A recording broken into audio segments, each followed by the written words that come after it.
the installation for replacement. Slide the duct connector up to down.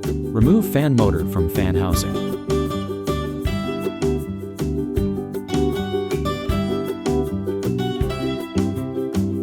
Connect the duct connector to the 4-inch duct using foil tape.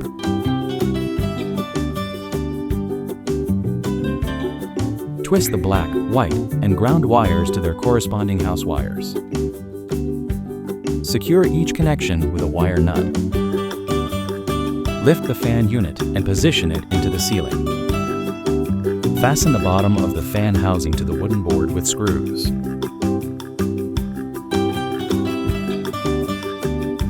Reattach the assembled duct to the fan housing. Install the fan motor back into the fan housing.